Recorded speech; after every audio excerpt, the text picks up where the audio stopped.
Assalamualaikum warahmatullahi wabarakatuh. Perkenalkan, nama saya Rizky Tulmeita dengan NIM C1L020026 dari Program Studi Pendidikan Ekonomi Fakultas Ekonomi dan Bisnis Universitas Jenderal Sudirman. Nah, di sini saya akan menjelaskan langkah-langkah untuk melakukan uji One Way ANOVA di aplikasi SPSS.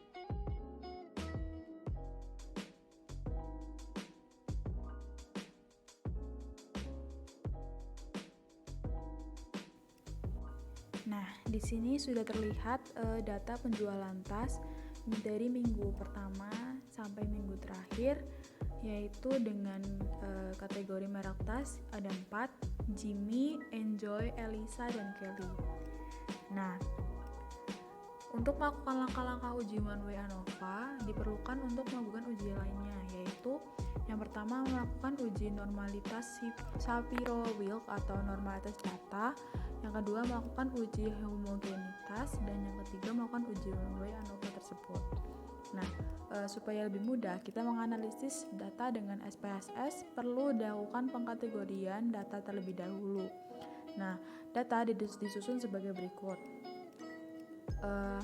Untuk kategori merek dengan kategori 1 menunjukkan merek tas Jimmy. Nah, untuk kategori 2 menunjukkan merek tas Enjoy.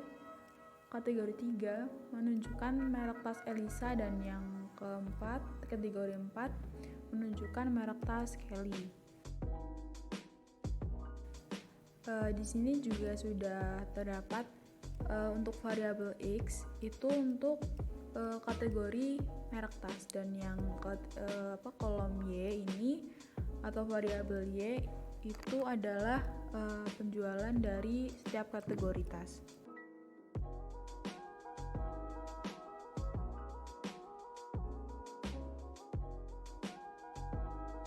Nah, untuk uji yang pertama yaitu uji normalitas. Di sini kita masuk ke variabel view. Lalu pada kolom pertama kita tuliskan X. Nah, untuk di bagian label kita tuliskan merek tas.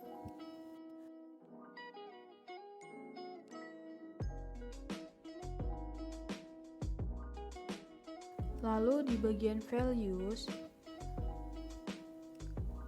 kita klik. Nah, di sini sudah muncul kolom value. Untuk yang pertama kita tuliskan angka 1 dengan label Jimmy. Lalu di add. Untuk selanjutnya value yang kedua yaitu klik angka 2. Untuk pada kolom label kita isi merek Enjoy. Lalu add. Lalu untuk kategori 3 di kolom value ketik angka 3 dan di label merek Elisa. Lalu add. Untuk yang terakhir kita ketik angka 4 dan label kita tuliskan merek Kelly. Lalu add. Selanjutnya oke.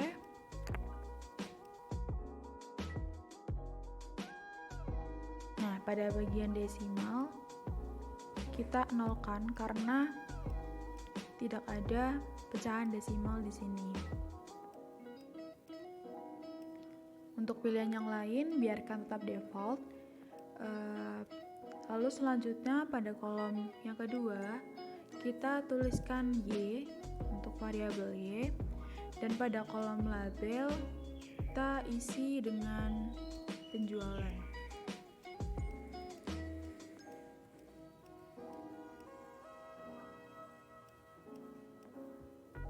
Lalu di kolom desimal kita nolkan juga. Nah, sudah. Untuk yang lain tetap dibiarkan secara default. Selanjutnya kita cek di data view.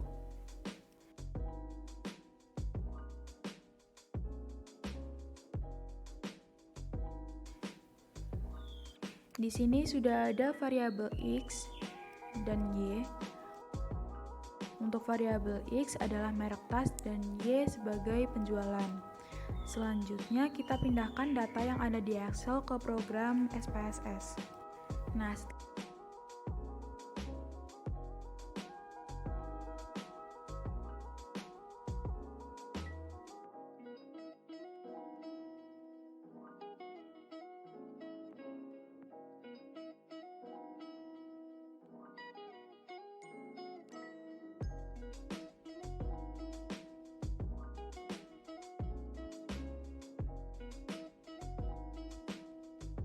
setelah sudah di copy dan di paste, untuk melakukan cara melakukan uji normalitas, di sini kita klik analyze, lalu kita klik descriptive statistik,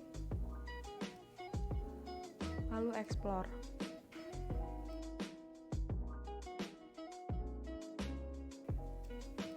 Nah, setelah muncul, untuk merek dimasukkan ke faktor list, dan untuk penjualan kita masukkan ke dependent list. Lalu klik plots, pilih plots, kita centang normality plots with test, lalu continue, lalu oke.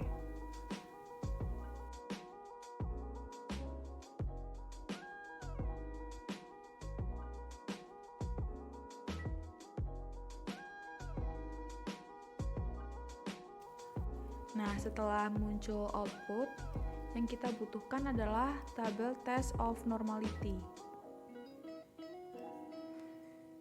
Dengan dasar pengambilan keputusan uji normalitas, yaitu jika nilai signifikansi lebih dari 0,05, maka data berdistribusi normal, dan sebaliknya. Jika nilai signifikansi lebih kecil dari 0,05, maka data tidak berdistribusi secara normal. Nah, dari output SPSS ini terlihat nilai signifikansinya nilainya lebih dari 0,05. Sebagai contoh, untuk variabel Jimmy, di sini terlihat nilai signifikansinya sebesar 0,723, yang artinya lebih besar dari 0,05, sehingga dapat dikatakan bahwa variabel Jimmy berdistribusi normal. Begitu juga dengan variabel yang lainnya, jika kita lihat juga lebih dari 0,05 untuk keseluruhannya. Jadi dapat disimpulkan bahwa untuk syarat yang pertama sudah terpenuhi karena data berdistribusi normal. Selanjutnya kita akan melakukan uji homogenitas dan one way ANOVA. Kita kembali ke dataset.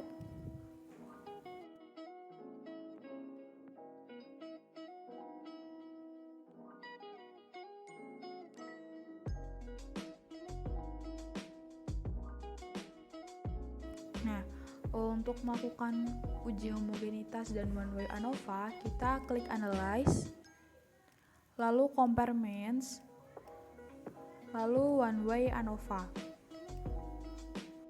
Setelah muncul pada kotak dialog, kita masukkan merek tas ke kolom faktor, dan untuk penjualan kita masukkan ke dependent list. Lalu pilih post hoc, centang kolom 2K, lalu continue, lalu kita pilih options, dan centang pada descriptive dan juga homogeneity of variance test. Lalu continue, lalu kita oke.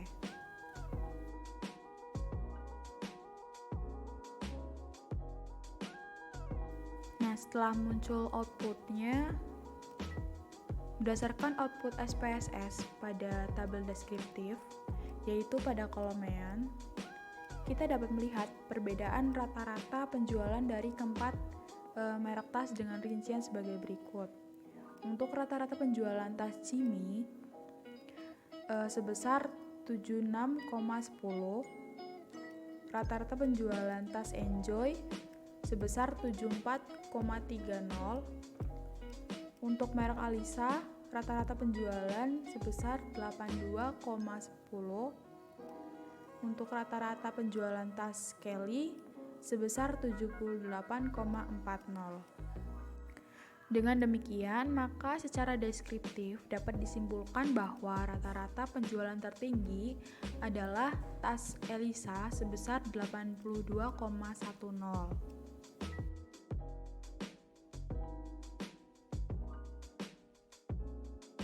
Untuk selanjutnya, kita melihat output untuk uji homogenitas, yaitu untuk menguji kesamaan variansinya.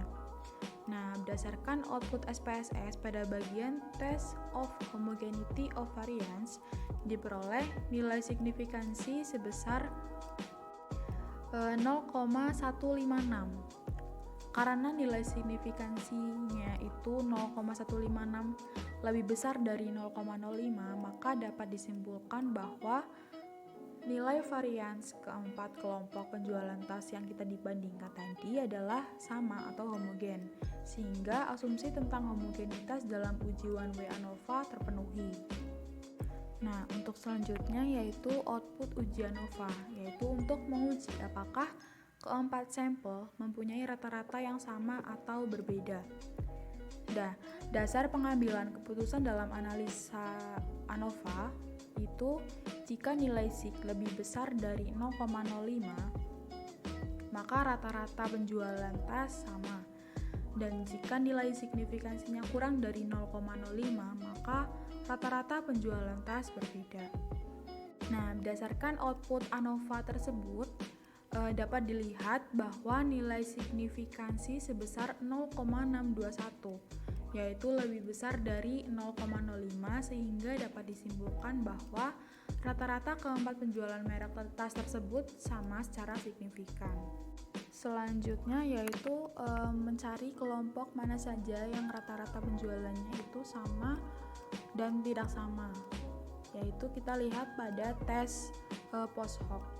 Nah, untuk menguji terdapat perbedaan penjualan, sebagai contoh terhadap dua merek tas tersebut, yaitu untuk merek Elisa dan Jimmy. Dapat dilihat apakah nilai signifikansi SPSS ini nilainya lebih besar atau lebih kecil dari 0,05. Nah, berdasarkan output multiple comparison, bisa dilihat nilai signifikansi sebesar 0,765 lebih besar dari 0,05, maka dapat disimpulkan bahwa penjualan tas Elisa dan Jimmy adalah sama, sehingga perbedaan rata-rata penjualan secara deskriptif antara kedua merek tas tersebut tidak signifikan. Nah, melihat kesamaan rata-rata penjualan keempat merek tas, kita akan menggunakan tabel homogeneous subset. Pada subset 1 terdapat data penjualan dari keempat merek tas, yang artinya rata-rata penjualan keempat merek tas tersebut tidak mempunyai perbedaan yang signifikan. Dengan kata lain, rata-rata penjualan dari keempat tas tersebut sama. Nah, kesimpulan dari uji one way ANOVA, jadi rata-rata penjualan dari 4 merek tersebut sama. Nah, mungkin sekian penjelasan dari saya tentang uji one way ANOVA pada aplikasi SPSS ini. Apabila ada salah kata, mohon dimaafkan. Wassalamualaikum warahmatullahi wabarakatuh. Terima kasih.